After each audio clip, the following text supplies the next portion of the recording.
जय श्री कृष्ण। एक बार फिर दोपहर न्यूज के माध्यम से हम लोग जानेंगे नवंबर माह का पहला पखवाड़ा 1 नवंबर से लेकर 15 नवंबर तक कैसा रहेगा 12 राशियों का राशिफल। सर्वप्रथम नंबर आता है मेष राशि का, जिसके स्वामी मंगल है। पूरा 2025 के बचे हुए जितने दिन हैं 2025 विशेषकर मेष राशि के लिए मंगल ही मंगल रहेगा। 2026 इवन मेष राशि के लिए अत्यंत शुभ रहने वाला है। विशेषकर इस 15 दिनों में मेष राशि के लोगों को एक बात का विशेष ध्यान रखना है कि खासकर उन्हें इस माह में पड़ रहे शुरू के 5 दिन कार्तिक महीने में जितना हो सके उतना दान पुण्य करें और 1 नवंबर को देव उठनी एकादशी का व्रत अवश्य करें। नंबर आता है दूसरे नंबर की राशि वृषभ राशि। स्वामी आपके शुक्र है। नवंबर माह का पहला पखवाड़ा आपके लिए अत्यंत शुभ रहने वाला है। रुके हुए कार्य वृषभ राशि के बनने वाले हैं। केवल एक उपाय आपको इस बीच में करना है। 5 नवंबर को जिस दिन कार्तिक पूर्णिमा रहेगी उस दिन विशेषकर अपने घर में किसी भी वैदिक ब्राह्मण को बुला करके सत्यनारायण भगवान की कथा करें। नहीं आप बुला पा रहे तो स्वयं सत्यनारायण की कथा का पाठ करें।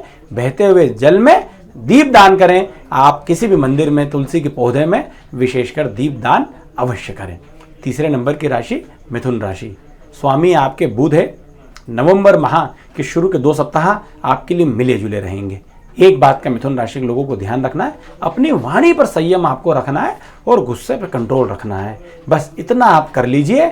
शुरू के 15 दिन जो आपके लिए मिले जुले हैं वो शुभ होने में तब्दील हो जाएंगे। एक और ज्योतिषीय उपाय आप कर लीजिए। विशेषकर बैकुंठ चतुर्दशी 4 नवंबर के दिन रहेगी। उस दिन विशेषकर किसी भी श्री हरि के मंदिर में जाकर के मिष्ठान का भोग लगाएं और जितने ज़्यादा से ज़्यादा आप दीपक लगा सकते हैं उतने दीपक लगाएं, जिसे शास्त्रों की भाषा में दीपदान कहा जाता है। चौथे नंबर की राशि कर्क राशि। स्वामी आपके चंद्रमा है। कर्क राशि के लिए मान के चलिए 1 नवंबर से अत्यंत शुभ समय शुरू हो जाएगा। शनिदेव मार्गीय यहाँ से हो जाएंगे। अब कर्क राशि के लोगों की परेशानियां निश्चित ही खत्म हो जाएगी। केवल एक उपाय आपको करना है। आपको विशेषकर शनिवार के दिन 8 नवंबर के दिन शनिवार और उसी के साथ साथ संकष्टी चतुर्थी का आपको व्रत रखना है। दिन भर भूखे रह करके संध्या प्रदोष काल में भगवान गणेश का पूजन करें। 8:30 बजे के बाद जब चंद्रोदय होगा तब चंद्रमा के दर्शन पूजन करें और उसके बाद अपना व्रत खोलें, शनिदेव के दर्शन करें। 5वें नंबर की राशि सिंह राशि। स्वामी आपके सूर्य है। शनिदेव की अढ़ैया आपके ऊपर चल रही है, शनिदेव की दशा चल रही है। एक उपाय आपको करना है। 8 नवंबर को शनिवार का व्रत करना है, उसी के साथ संकष्टी चतुर्थी का व्रत रखना है। इन शनिवार के उपासों को आप कंटिन्यू रखें तो शनिदेव की कृपा आपके ऊपर निश्चित रूप से होगी। थोड़ा कठिन समय रहेगा नवंबर के शुरू के 15 दिन, इन्हें आप विशेषकर शनिदेव की कृपा से सुधार सकते हैं। 6ठे नंबर की राशि कन्या राशि। स्वामी आपके बुध है। नवंबर माह के शुरू के 15 दिन 1 नवंबर से 15 नवंबर तक थोड़ा आपको संभल के रहना है। एक सावधानी आपको बरतनी है। खासकर वाहन चलाते समय आपको ध्यान रखना है। पैसों के लेन देन से बचना है। ना किसी को उधार दें और ना किसी को उधार इन 15 दिनों में आप लें। ज्योतिषीय उपाय एक आपको करना है। 12 नवंबर को काल भैरव अष्टमी रहेगी। उस दिन विशेषकर काल भैरव मंदिर में जाकर के भगवान भैरव जी के दर्शन करें और भैरव जी को उस दिन चोला अवश्य आप चढ़ावाएं। इस शो के अंत में एक ऐसा ज्योतिषीय उपाय मैं आपको बताऊंगा जो समस्त 12 राशियों के जातकों को आप महालक्ष्मी की कृपा कैसे पा सकते हैं, आपको ये जानने को अवश्य मिलेगा, तो अंत तक जुड़े रहिए। 7वें नंबर की राशि तुला राशि। स्वामी आपके शुक्र है। नवंबर माह के शुरू के 15 दिन तुला राशि के लिए भी विशेषकर सोए भाग्य को जगाने वाले दिन हैं। आप इन 15 दिनों में एक बात का ध्यान रखें, जहां भी आपको इन्वेस्टमेंट अगर कहीं आप करना चाह रहे हैं इन 15 दिन में देव उठने के बाद आप अवश्य करें। बिल्कुल भी आप ना डरें। एक ज्योतिषीय उपाय आपको करना है। 1 नवंबर को देव उठनी एकादशी का व्रत पूर्ण विधि विधान से आप रखें। उस दिन विशेषकर नारायण भगवान के दर्शन करें। जैसे दीपावली का पर्व आपने धूमधाम से बनाया था, 1 नवंबर को देव उठनी एकादशी का पर्व अवश्य बनाएं। तुलसी विवाह शालिग्राम जी से अवश्य करें। नंबर आता है 8वें नंबर की राशि वृश्चिक राशि।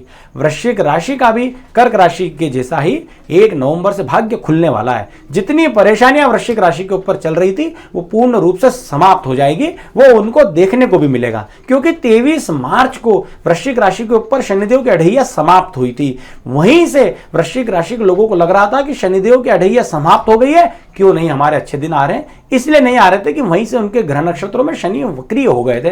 अब जाकर के शनिदेव मार्गी हो गए, वृश्चिक राशियों के मालामाल होने के दिन शुरू हो गए। केवल एक उपाय आपको विशेषकर वृश्चिक राशि के लोगों को करना है। दिनांक 1 नवंबर को देव उठनी एकादशी से लेकर के दिनांक 5 नवंबर कार्तिक पूर्णिमा तक, इन 5 दिन में जितना आप दान पुण्य कर सकते हो उतना दान करें। जितने ज्यादा से ज्यादा दीपक आप लगा सकते हैं उतने ज्यादा से ज्यादा दीपक मंदिरों में, घरों में अवश्य लगाएं। और 5 दिन अगर आप एकादशी का व्रत जैसा करते हैं कि फलाहार करना है, फरियाल करना है, 5 दिन अगर आपने केवल फरियाल के द्वारा अपना व्रत खोला तो पूरे चातुर्मास के व्रत का फल आपको मिल जाएगा। 9वें नंबर की राशि धनु राशि। स्वामी आपके बृहस्पति है, शनिदेव की अढ़ैया आपको चल रही है। 2.5 साल के लिए शनिदेव की दशा आपके ऊपर चल रही है, इसलिए परेशानियों का दौर आपके ऊपर चल रहा है। केवल एक उपाय करें, शनिवार का व्रत नियम से करें, शनिदेव के शनिवार के दिन दर्शन करें, पीपल के पेड़ में जल शनिवार के दिन प्रातः काल में चढ़ाएं। 4 बार पीपल के पेड़ में आपको जल चढ़ाना है, 4 बार पीपल के पेड़ को स्पर्श करना है और 4 ही आपको परिक्रमा लगानी है। आपके जीवन की सारी दरिद्रता दूर आपको होते हुए पीपल के दर्शन से ही मिल जाएगी। नंबर आता है 10वें नंबर की राशि मकर राशि। स्वामी आपके शनि महाराज है, मकर राशि के मालामाल होने के दिन 1 नवंबर से प्रारंभ हो जाएंगे। मकर राशियों के लिए भी अत्यंत शुभ समय अब की बार शुरू हो जाएगा। जिन लोगों को नौकरी नहीं लग रही है, मकर राशि के लोगों को शनिदेव की कृपा से निश्चित रूप से लग जाएगी। केवल एक उपाय आपको करना है, विशेषकर आपको शनिवार के दिन 8 नवंबर को संकष्टी चतुर्थी का जब पर्व रहेगा उस दिन विशेषकर अपने नाम गोत्र से शनि महाराज का तेल से अभिषेक करवाएं और शनि महाराज को आप चोला चढ़वाएं। और हो सके तो उसी के संग अगर आपने हनुमान जी को उस दिन चोला चढ़वा लिया तो अनन्य कृपा आपके ऊपर शनिदेव और हनुमान जी की शनिवार को हो जाएगी। क्योंकि हनुमान जी को जितना प्रिय मंगलवार का दिन होता है उस दिन, चूंकि उस दिन उनका जन्म हुआ है, उतना ही प्रिय उनको शनिवार का दिन भी अवश्य होता है। नंबर आता है 11वें नंबर की राशि, सेकंड लास्ट राशि कुंभ राशि। स्वामी कुंभ राशि के शनि महाराज है, शनिदेव की 7.5 आपके ऊपर चल रही है। अंतिम चरण शनिदेव की 7.5 का चल रहा है, 2 वर्ष और बचे हुए हैं। केवल नियमित रूप से शनिवार के दिन आप व्रत करें और शनिदेव की कृपा पाएं। आखिरी राशि मीन राशि।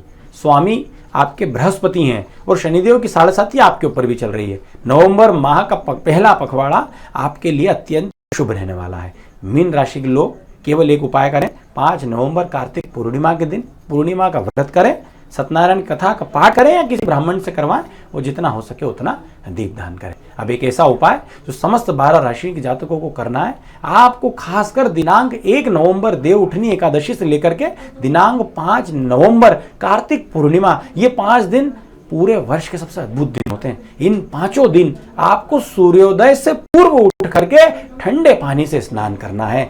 इतना करके आप देख लीजिए कि सुबह सुबह अगर आप भगवान हरि का नाम लेकर के सूर्योदय से पूर्व स्नान करते हैं, जितना हो सके उतना दीप दान करते हैं, तो पूरे कार्तिक मास के व्रत का फल आपको निश्चित रूप से मिल जाएगा।